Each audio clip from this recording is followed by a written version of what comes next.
Bienvenidas y bienvenidos al ciclo de podcast Migraciones en Crisis, debates desde América del Sur. Bueno, este es un ciclo que va a estar compuesto de 6 sesiones en las cuales vamos a estar discutiendo los procesos migratorios en, desde y hacia América Latina, intentando entenderlos no solamente en sus configuraciones políticas, económicas y jurídicas, sino también que preguntándonos por los imaginarios, por las representaciones sociales que la gente está creando ahora mismo en América del Sur sobre el fenómeno migratorio, ¿no? Este ciclo cuenta con el apoyo, con el patrocinio del COES, del Centro de Estudio de Cohesión y Conflicto Social de Chile, y cuenta también con el apoyo de 2 proyectos Fondesit que estudian los procesos migratorios actualmente en América del Sur, el Fondesit Mujeres y Fronteras y el Fondesit Rutas Migratorias en Chile. En las 4 primeras sesiones de este ciclo de podcast, nosotros nos vamos a dedicar específicamente a los debates que aparecen en este libro, The Migration Crisis in the American Southern Cone, la crisis migratoria en el cono suramericano, los discursos del odio y sus consecuencias sociales. Es un libro que ha sido publicado en 2021 por la editorial Springer y vamos a tener la oportunidad de conversar con los autores y las autoras de este libro en las 4 primeras sesiones.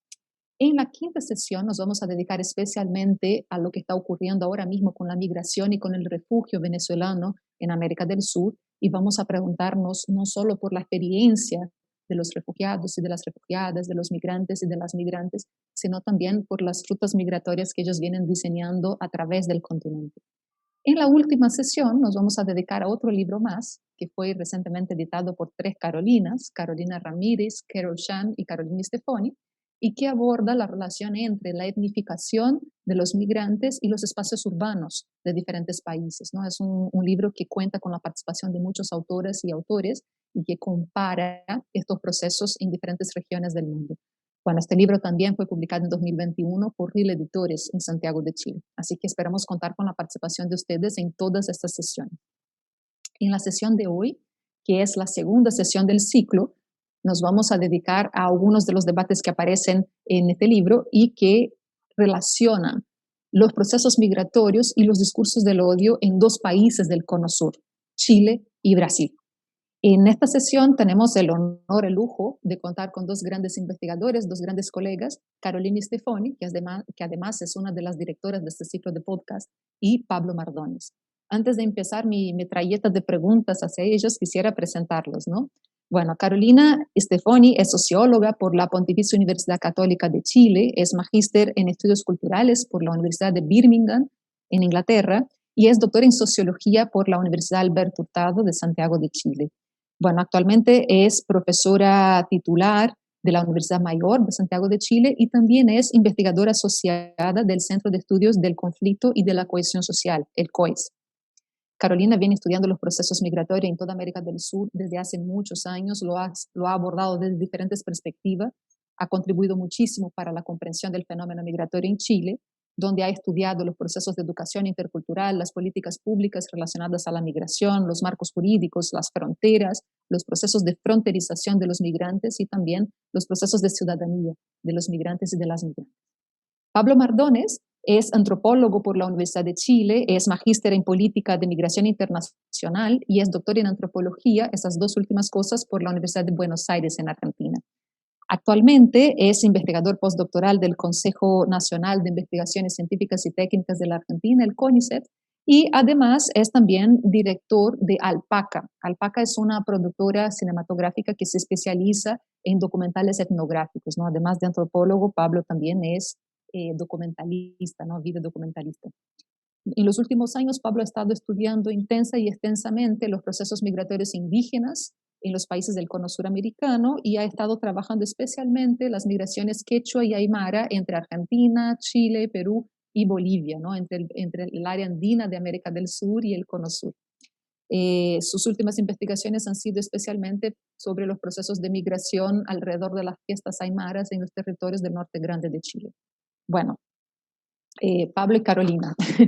En la segunda parte del libro, del cual ambos participan, tenemos varios capítulos que tratan de qué está sucediendo con la relación entre discursos del odio y procesos migratorios en 4 países del Cono Sur, ¿no? Argentina, Brasil, Chile y Uruguay. Y en estos capítulos hay como una especie de avalancha de información, ¿no? Se recopilan datos estadísticos sobre las migraciones en estos países, Hay un montón de material que viene de las investigaciones empíricas realizadas por los autores y por las autoras en estos países. Se discute una amplia información que viene de la literatura previa y, como si no, ya no fuera un montón de cosas, también se aborda lo que está sucediendo con los discursos mediáticos, ¿no? Sobre la migración en estos países y el discurso de los gobiernos. Bueno, observando todo este material, uno tiene, todo este debate, uno tiene una impresión de que la relación entre discursos del odio e inmigración en Brasil y Chile está atendiendo a un modelo muy semejante, ¿no? Que la forma como estos países, los gobernantes de estos países están construyendo un discurso sobre la migración, tiene muchas áreas en común, ¿no? Y eso es sorprendente porque estos países tienen escenarios migratorios muy diferentes, ¿no? Chile tiene como casi un 10% de población migrante, según los datos oficiales, y Brasil tiene como 0,5% de población migrante internacional. Entonces, no deja de ser sorprendente, ¿no? Que en escenarios tan distintos se generen discursos tan parecidos, ¿no? Pero bueno, entonces, considerando todo esto, empiezo mi metralleta de preguntas. Carolina, en las ciencias sociales y en la historiografía y en la demografía de las migraciones en Chile, en los últimos años, se viene produciendo un montón de material para comprender de manera muy profunda los significados de la migración para Chile desde el siglo XIX, ¿no? Mirando panorámicamente toda esta masa de conocimiento, ¿cómo podemos describir o quizás clasificar, ¿no? Las migraciones en la historia de Chile, la importancia del proceso migratorio para la composición del país? Y por otra parte también, pensando más en la actualidad, ¿qué es lo que está sucediendo con el fenómeno migratorio en Chile en las últimas 2 décadas? ¿Y qué es lo que está sucediendo ahora, ¿no? En este último periodo del gobierno de Piñera? Hola, buenos días. Muchísimas gracias, Menara, por esas preguntas y muchas gracias también por este espacio para discutir estos temas, ¿no? Yendo directamente a lo que planteas, es interesante porque fíjate que cuando uno revisa los estudios sobre migratorios con una mirada ya, ¿no? de lo que se ha venido escribiendo hace rato, uno observa que, claro, hay una gran concentración de estudios que dan cuenta de los movimientos desde los 90 hacia acá, ¿no? Y ahí es donde se concentra gran parte de la producción académica. Y hacia atrás, una mirada hacia el siglo XX y hacia el siglo XIX ha estado en la mano más bien de historiadores, pero desde las ciencias sociales hemos recogido quizás poco, un análisis más sistemático de lo que han sido esos movimientos y cómo la historia de Chile se entrelaza de múltiples maneras con estos distintos movimientos. Y me parece que ahí hay hartos elementos necesarios de identificar y de rescatar y de visibilizar, ¿no? Lo han hecho los historiadores sin duda, pero también nos toca a las ciencias sociales mirarlo desde nuestras propias disciplinas. ¿Y por qué digo que ha acompañado la historia de Chile? Claro, tenemos el modelo y quizás lo que estudiamos en la escuela tiene que ver con la llegada de los colonos en el sur de Chile, ¿no? Y eso es, ahí hay un gran relato de la migración hacia Chile en el siglo XX. Pero ese relato obedece a una construcción también que sabemos, ¿no? Una construcción de un Estado-nación en donde ha privilegiado, por supuesto, desde una lógica colonial y homogeneizante, ¿no? Grupos, privilegia la visión de grupos que se asumía que venían del mundo desarrollado, el mundo moderno, e invisibiliza un montón de otros colectivos y grupos migrantes que han llegado a Chile en el siglo final del XIX y del XX, ¿no? Tenemos en el caso del norte, bueno, sabemos sí, ahí hay una migración histórica, boliviana, peruana, pero también hay otros colectivos que son súper interesantes, por ejemplo, la migración italiana en el norte, que llega, no es la migración italiana que llega al sur del país, sino que es una migración que viene precisamente desde la migración italiana hacia Perú, hacia Tacna, ¿no? Y que había ahí una importante, un importante grupo de personas que estaban ahí instalados y que después muchos de ellos pasan hacia la parte norte del país y trayendo, digamos, una serie de elementos ahí que son interesantes y que quedan registros hasta el día de hoy día. Pero también en épocas de las salitreras se recibe y llegan muchas personas, no solamente de Bolivia y de Perú, ingleses, migración china, ¿no? Eh, en fin, en el centro del país también llegan grupos importantes provenientes desde otros lugares. Hay una migración que es muy interesante para el caso de Santiago, que lo trabaja precisamente Carolina Ramírez sobre la migración árabe en Patronato, ¿no?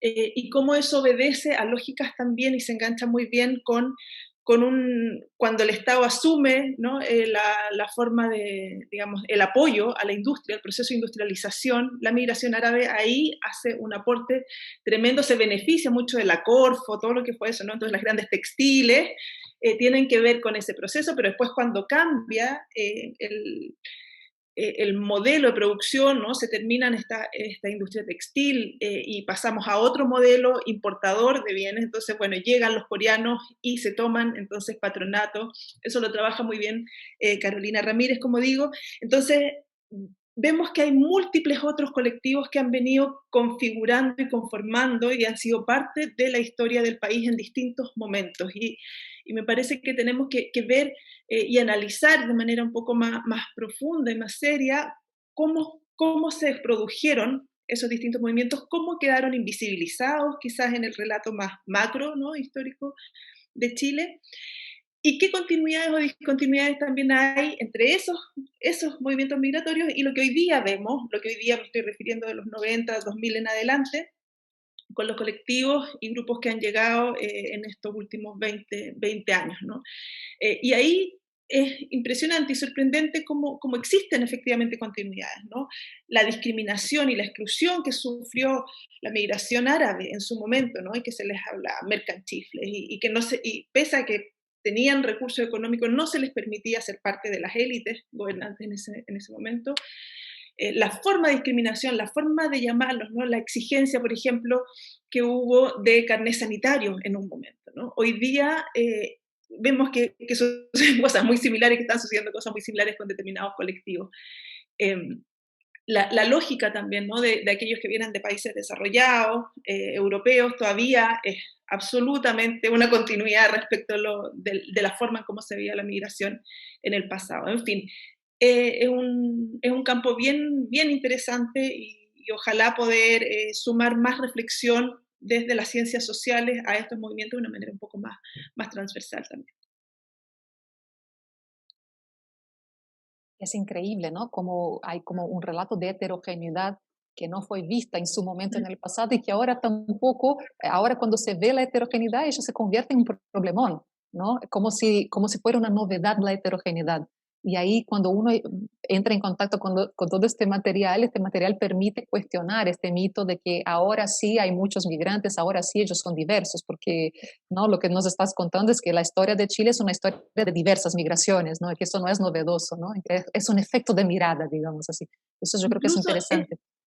es súper interesante porque estábamos viendo un estudio hace poco con Fernanda Stang sobre la migración en Antofagasta y recogimos ahí los datos del censo, ¿no? Del 30 hasta ahora, y en el 30 la diversidad migratoria en Antofagasta era mucho más amplia que la que tiene hoy día Antofagasta, ¿no? Venían de muchísimos contextos distintos, más distintos de lo que vemos hoy día. Entonces, más bien lo que se produjo ahí, una homogeneización, no sé, se estrecharon, ¿no? Se estrechó esa diversidad. Claro, Fue es interesante. increíble, ¿no? Porque es decir, tenemos algunos contextos que ahora son menos diversos y menos heterogéneos, y no obstante, la gente entiende que ellos son más diversos y más heterogéneos. Entonces, es como un juego de visibilización e invisibilización, que no Mm. necesariamente tiene que ver con lo que está sucediendo, sino cómo la gente entiende lo que está sucediendo, ¿no? Es más un fenómeno de representación social que de la migración en sí mismo, ¿no?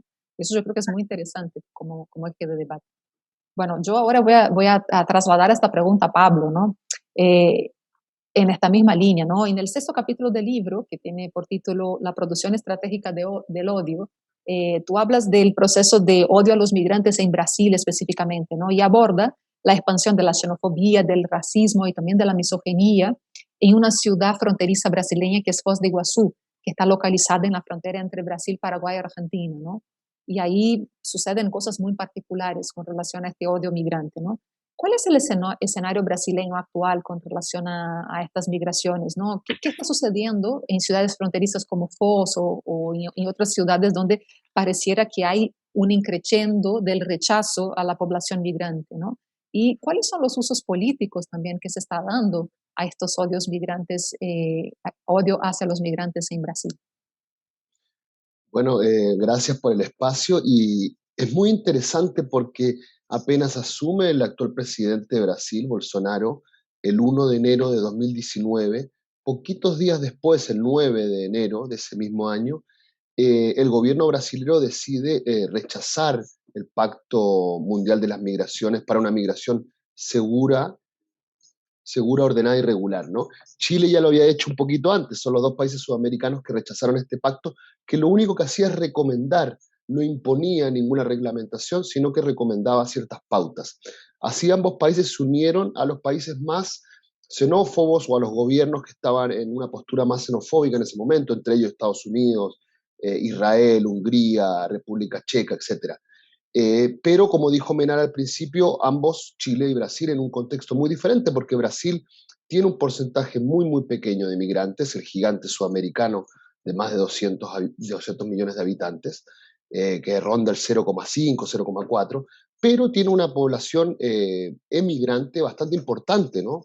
De ella, sobre todo en Estados Unidos, que además la votó masivamente a Bolsonaro y que con este rechazo hacia el pacto, esta no firma, quedaba en una situación sumamente vulnerable, ¿no? Entonces vemos que inmediatamente asume el actual gobierno, ya una de las primeras decisiones de política internacional que toma es rechazar este pacto, ¿no? En concreto, nuestro estudio, nuestros trabajos en el proyecto Mujeres y Fronteras en la ciudad de Foz muestran algunas cosas muy significativas, ¿no? Foz es un complejo militar que se funda como ciudad en el siglo XIX, básicamente con migrantes de origen europeo, y que se articula de una forma muy importante en esta triple frontera, quizá no, la triple frontera más relevante de Sudamérica, donde hay un flujo de mercancía, un flujo humano más preponderante del subcontinente, de una manera muy particular, ¿no?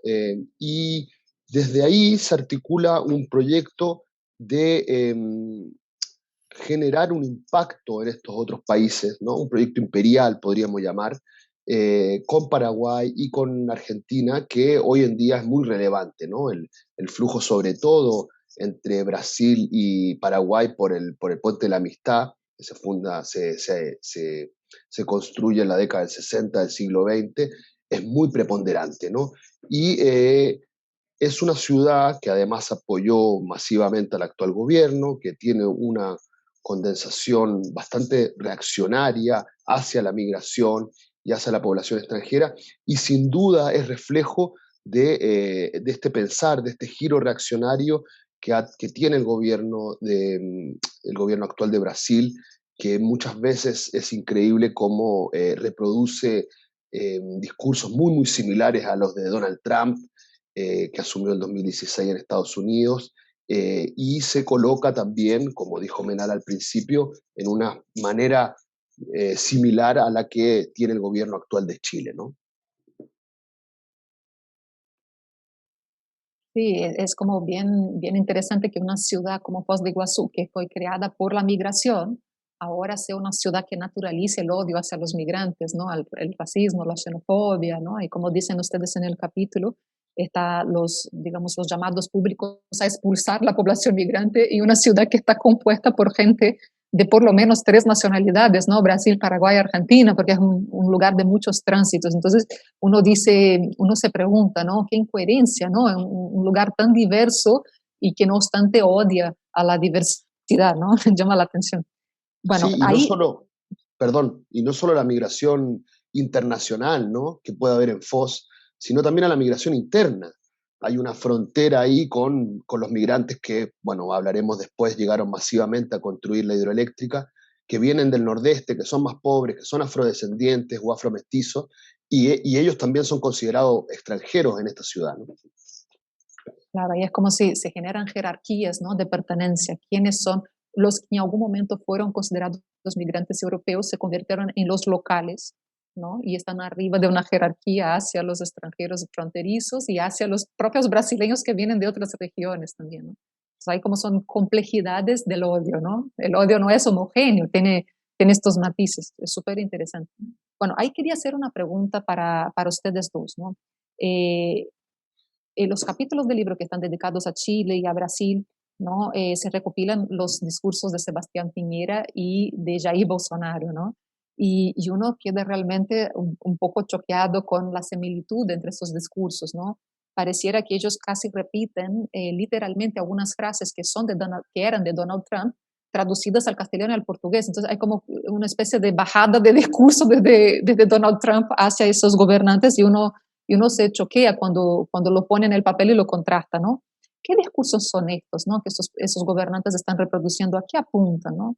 Y sobre todo, ¿cuál es el papel de este odio en la construcción de la propuesta política de estos gobernantes, ¿no? Tanto de Sebastián Piñera como de Jair Bolsonaro? Ahí abro para los dos en la orden que quieran hablar. Sí, efectivamente hay coincidencias que son brutales, enormes, y no solo en el uso de ciertas palabras, de ciertos conceptos, sino en la estrategia, ¿no? Que yo creo que todavía es más profunda la coincidencia. Y ahí con Trump también. Em, ¿Y cuál es la estrategia en este uso de ciertas palabras? Lo que vemos y que son tremendamente eficientes y eficaces, ¿no? Que también es otro factor que nos lleva a levantar alertas. En el caso de Piñera, la instalación de esta idea de ordenar la casa, que está trabajada en el capítulo, supone una organización de todo el discurso, ¿no? Refleja y condensa en el fondo una organización de un discurso que tiene una posición ideológica detrás. Esta idea de ordenar la casa es lo que califica exactamente como un ideologiema, ¿no? Que es una frase muy cortita, muy simple, que alude a algo que todo el mundo puede entender. A todo el mundo le gusta tener la casa ordenada, ¿no? Y es como, nadie podría decir que no a eso. Reduce una realidad que es tremendamente compleja a una simplificación enorme, ¿no? Eso es la idea de ideología y lo instala. Y lo instala y toda la gente entonces después repite y, por cierto, aquí había que ordenar la casa. Pero ¿cómo reduce esta complejidad? Utilizando categorías que son bueno, malo, ¿sí? ¿No? Súper binarias. Entonces tenemos por una parte un desorden, que antes, y aquí por supuesto que hay un uso político también, ¿no? Entonces el desorden que había en la administración anterior, que era un caos, que estaban entrando todos los migrantes, que se inventa, además está con los fake news, entonces que no sé, Michelle Bachelet recibía un bono por cada persona haitiana que ingresaba al país, de ahí para adelante, digamos, acompañan todos los fake news. Entonces, había un desorden de la administración anterior, yo les presento un orden, ¿no? Había una ilegalidad completa porque estaba todo el mundo entrando ilegal, yo les presento esto legal, ¿sí? Había un descontrol de las fronteras total, aquí todo el mundo entraba sin ningún tipo de papel ni nada, y yo les ofrezco acá entonces esta lógica de algo controlado que nos va a permitir efectivamente ordenar la casa. Entonces construye este ideologiema simplificando todo esto, ¿no? En esta lógica con un discurso muy fácil y que tiene detrás, por eso digo que es una posición ideológica, ¿no? Una forma, por supuesto, que apunta a el control de la migración y a la exclusión y a la discriminación y facilita, ¿no? Y conlleva todos estos discursos de odio que lo van de alguna manera legitimando, instalando, ¿no? Entonces, la parte política, digamos, si uno quiere, como en términos de la relación de Piñera con la administración anterior, es lo que permite mostrar cómo él va a ser más eficiente, ¿no? En su lógica muy de empresario, entonces aquí tenemos, Bachelet lo hacía pésimo y nosotros sí sabemos lo que hacemos y sabemos cómo llevar este buque adelante. Y tomando de algo que está muy presente hoy día, ¿no? En los estudios sobre migraciones, la idea del control con rostro humano, de la que habla Domenech, bueno, y varios otros autores en la región. Es interesante que en este discurso de controlar la casa, ¿cómo aparece lo humanitario? En el fondo, si aparece o no aparece. Aparece en el uso de ciertas palabras. Cuando pone la visa a la migración venezolana, va a ser una visa de responsabilidad democrática, una visa humanitaria, ¿no? Usa estos términos, el retorno voluntario humanitario, no sé, como que lo pone, pero en realidad son absolutamente carentes de contenido humanitario, sino que sirve solamente como para decir, bueno, aquí estos no somos los malos de la película, nosotros nos preocupamos además por la seguridad de los migrantes. O sea, mira lo bien que lo hacemos, que los controlamos, les cerramos las puertas, pero nos interesa que ellos estén bien. Entonces ahí se utiliza esta idea de humanitario, ¿no? Para ponerle en el fondo el acento, el sombrerito, pero que en realidad de protección humanitaria real no tiene nada. Entonces, sí llama la atención y yo creo que es importante notarlo y entender cómo esta instalación de este discurso tan simple, y por eso me parece que se repite, ¿no? En Brasil, en Estados Unidos y en varios otros países también de la región, es muy efectivo. Es muy efectivo y la gente rápidamente engancha con eso, ¿no? La gente, me refiero, el discurso público eh, y la opinión pública, ¿no? Y que eso permite, de alguna manera, legitimar, avalar, ¿no? La ley migratoria que se discute después, ¿no? Y todo el mundo está de acuerdo en que tiene que haber más control, porque eso es lo que necesitamos y no es que seamos malos, es que es lo que es bueno para, no solamente para Chile, sino además para los migrantes. O sea, es redondo como lo construyen, ¿no? Es súper inteligente, ¿sí?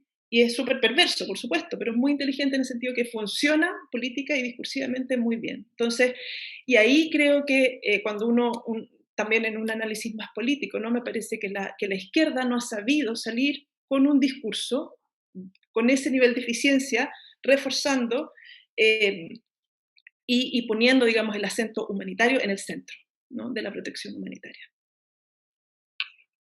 Bueno, Jair Bolsonaro también usó la metáfora de la casa, ¿no? Que no es casual, ¿no? Él dijo, no cualquiera puede entrar a Brasil, no cualquiera puede entrar a tu casa, ¿no? Y nosotros discutiendo también vemos, además de una posición racista y xenófoba, una posición androcéntrica, basada en esta propiedad privada, ¿no? Esta es mi casa, no cualquiera puede entrar. Además, él viajó a Estados Unidos, fue al muro, acompañó a Donald Trump y le pareció una muy buena idea instalar este muro. Incluso dio declaraciones donde dice que la mayoría de los extranjeros vienen con malas intenciones, ¿no? Lo mismo en el caso de Francia, Jair Bolsonaro hace una declaración hablando sobre Francia, diciendo bueno, que estas personas, refiriéndose a los migrantes africanos o árabes, vienen a Francia, pero no dejan sus costumbres, no dejan sus tradiciones, sus prácticas, como si debiesen hacerlo, ¿no?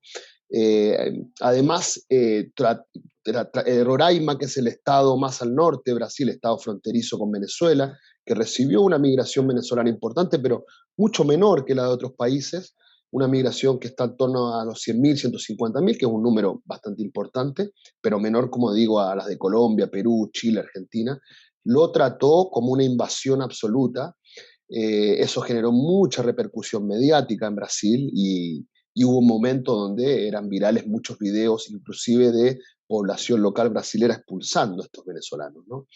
Otra de las declaraciones que dio fue que si volvía el peronismo en la Argentina, ¿no? que ya pasó, volvió Alberto Fernández, iba a haber una migración más, iba a haber otro Roraima en Río Grande do Sul, el estado fronterizo con Uruguay y Argentina, ¿no? Que supuestamente los argentinos iban a migrar masivamente hacia allá, cuando las diversas crisis que ha tenido la Argentina han expulsado migrantes, pero no a Brasil, sino a otros países.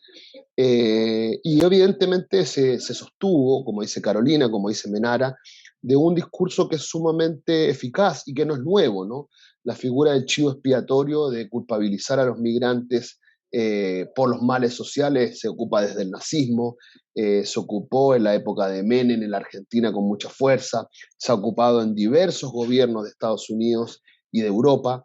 Entonces es una figura que incluso a veces parece ser la última trinchera de estos gobiernos reaccionarios para decir, bueno, los problemas que estamos teniendo ahora evidentemente son parte de lo que nos traen los migrantes, cuando las estadísticas tienden a decir todo lo contrario, ¿no? En general los migrantes son jóvenes, por ende demandan menos en los servicios sanitarios y hospitalarios, al mismo tiempo justamente por estar en edades activas, reactivan la economía porque vienen a trabajar, en fin, y tienen menos representación en los crímenes, que muchas veces se hace creer lo contrario, ¿no? Que son los más protagonistas en situaciones de criminalidad, pero también los estudios, las investigaciones demuestran lo contrario.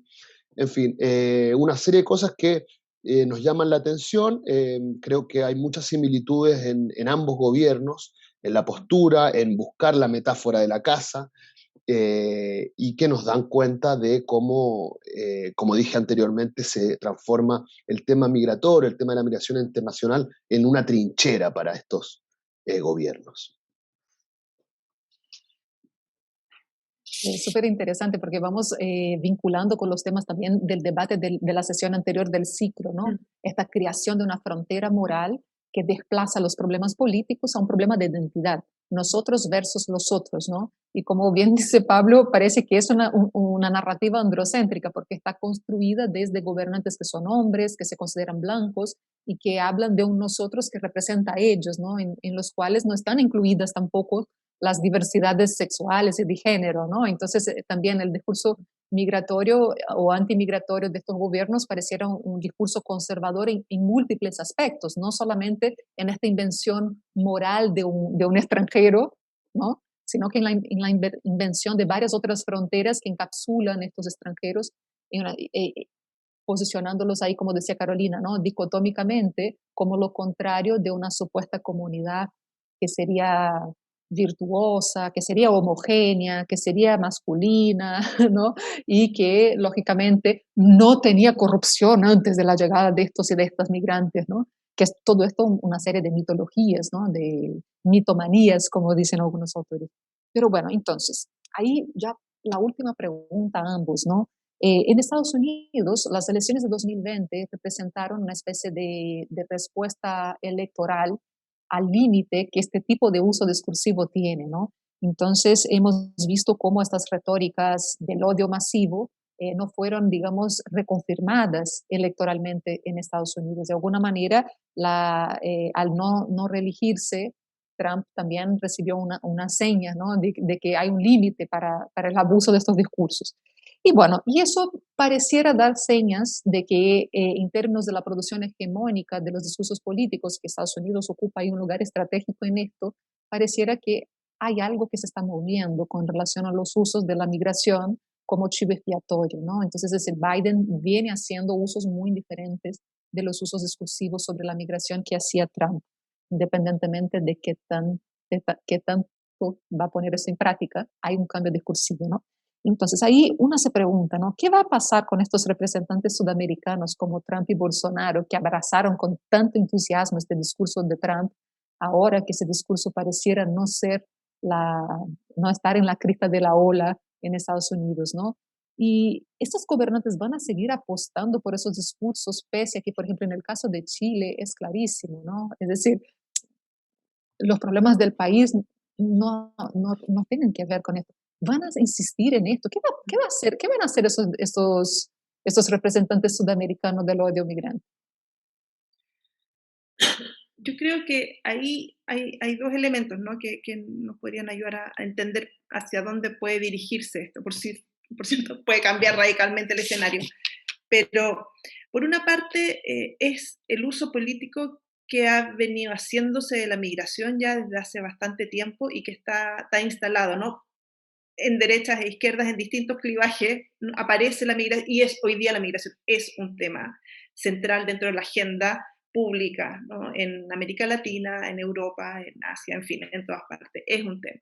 Y entonces los distintos gobiernos de las distintas tendencias utilizan, por supuesto, este tema en favor, sobre todo en periodos electorales, ¿no? Entonces, si vamos a pasar de una lógica de odio, de exclusión absoluta hacia una de mayor integración, creo que tiene que darse en tantos otros niveles, no solamente en términos discursivos, para diferenciarse respecto de otros gobernadores, ¿no? O sea, bueno, hay que esperar y ver qué es lo que va a hacer realmente Biden, a ver si es que logra instalar realmente un sistema de menor exclusión, de mayor protección, etcétera. Yo lo entiendo, o sea, claro, una cosa es el uso político en campañas y que eso creo que va a seguir siendo así porque es un tema muy relevante hoy día. Y después, si es que una vez electo o electa los presidentes, van a realmente hacer un cambio más profundo en cómo se entiende la migración en los países. Porque hoy día la gente sigue movilizándose y se va a seguir movilizando de manera incremental, ¿no? Entonces, bueno, es una realidad con la que tenemos que convivir y los países tienen que entender cuál es el lugar que esa migración va a ocupar en la construcción en la reconfiguración de los estados, etc. Y el otro elemento es la pandemia, que yo creo que no lo podemos dejar de lado, ¿no? Y entonces, ¿qué es lo que está pasando hoy día en esto? Que es mucho más reciente y que necesitamos un poco más de tiempo para observar, pero lo que se nos presenta así de golpe es, son cierres de frontera. A ver, la pandemia no nos trae en materia migratoria cosas demasiado nuevas, exacerba lo que ya venía produciéndose, ¿no? Entonces, es el escenario y fue como así un experimento, estos como mega experimentos globales, que permitió cerrar completamente la frontera. Eso en ninguna cabeza, pero ni en el más, no sé, xenófobo, habría podido pensar que era posible, pero se venían cerrando las fronteras efectivamente de a poco, de manera selectiva, ¿no? Teníamos los centros de detención, existían ya hace mucho rato. La pandemia exacerba todo eso y de nuevo le entrega cierta autoridad, ¿no? Y legitimidad para hacerlo. Entonces, eso sumado a los discursos de que los migrantes no se cuidan, no se vacunan, traen la enfermedad, se van a quedar con los trabajos que los pocos trabajos que hay. Yo creo que puede generar, y es muy fácil, es como incendiar la pradera, ¿no? O sea, es pasto seco, para poner ahí un discurso más xenófobo, para seguir controlando la migración. Entonces, creo que discurso de odio y control son dos elementos que van a estar presentes por mucho rato más, quizás con intensidades distintas, dependiendo, claro, de los gobiernos, pero que en ningún caso veo que vayan a disminuir o tender a desaparecer, más bien, y dado el contexto actual de pandemia, creo que es más posible que esos dos elementos se articulen de manera también más, hay que tener ojo también, más inteligente, entre comillas, o sea, quizás disfrazar el odio bajo estas lógicas, ¿no?, de humanitarias, de que lo estoy haciendo por ti, no te preocupes, no quiero que entres a mi país, pero lo hago por ti, no, no por mí, ¿no?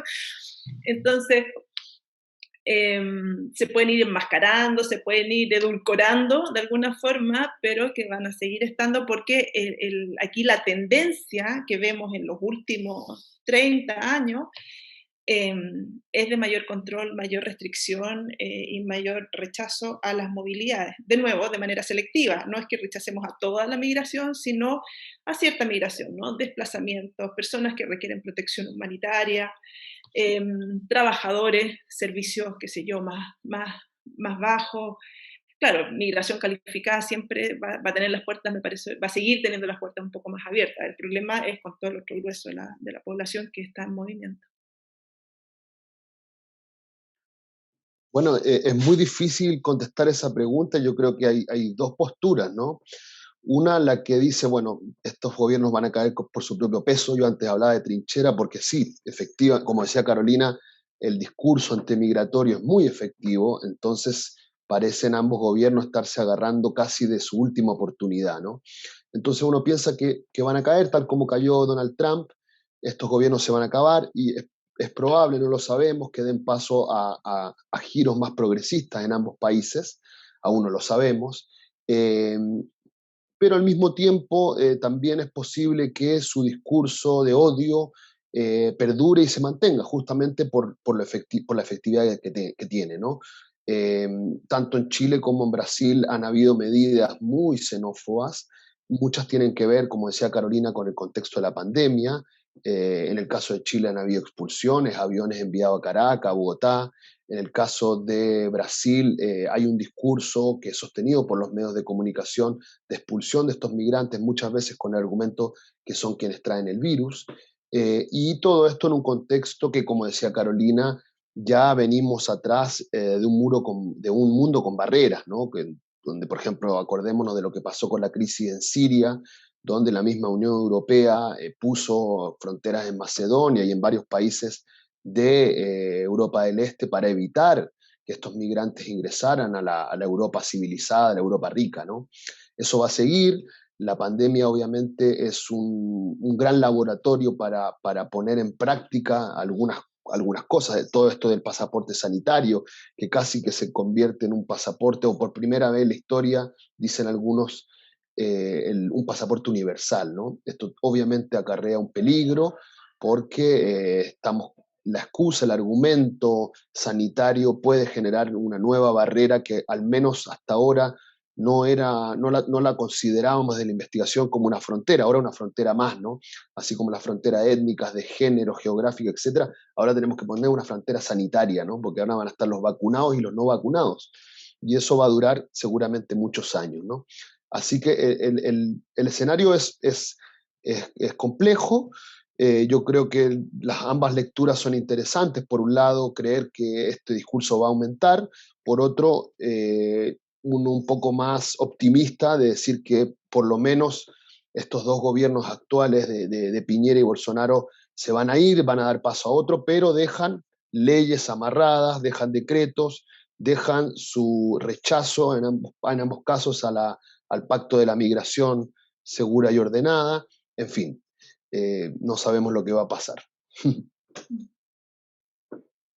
Sí, yo creo que una gran pregunta que vamos a tener que hacernos en los próximos años es el lastre legal que estos gobiernos dejan también, ¿no? En el caso de Chile, la reforma de la ley de migraciones, y en el caso de Brasil, Bolsonaro gobierna básicamente por decretos. Ya en el último año, sobre todo, has firmado una cantidad de decretos increíbles, impidiendo tránsitos transfronterizos, impidiendo procesos migratorios, y la mayor parte de esos decretos son infralegales, ¿no? Hieren artículos básicos de la Constitución Nacional, y no obstante, digamos, el Supremo Tribunal de Justicia no tiene fuerza como para impedir todos ellos, porque son muchos, ¿no?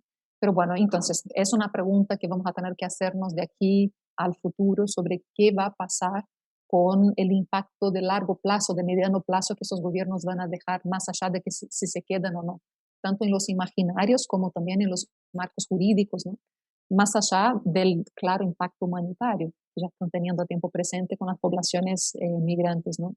Y bueno, nada, yo también me quedo con un lugar entre mundos, ¿no? Porque soy brasileña, pero además también soy migrante en Chile, entonces como de alguna manera comparto estos dos universos desde una perspectiva que es muy personal, ¿no? Y sobre la experiencia de los migrantes brasileños afuera, somos 3,5 millones, y hay menos de 500.000 migrantes ahora mismo en Brasil. Según el último informe del Observatorio Nacional de las Migraciones, hay 496.000 migrantes en Brasil y 3,5 millones de brasileños afuera, ¿no? Entonces es como muy choqueante para uno, desde la perspectiva personal, escuchar estos discursos de rechazo migratorio, sabiendo que tu país es un país expulsor, ¿no? Y nada, y vivirlo además como migrante en Chile, porque uno es parte de cómo se está sufriendo el proceso migratorio en un país que también se radicaliza, ¿no? Así que nada, desde este lugar de Entre Mundos, les agradezco a ambos por la participación, agradezco también a nuestra audiencia, espero que nos sigan acompañando en las próximas sesiones del ciclo, y nada, un abrazo a todos y a todas también, y hasta la próxima conversación del ciclo Migraciones en Crisis, debates desde América del Sur.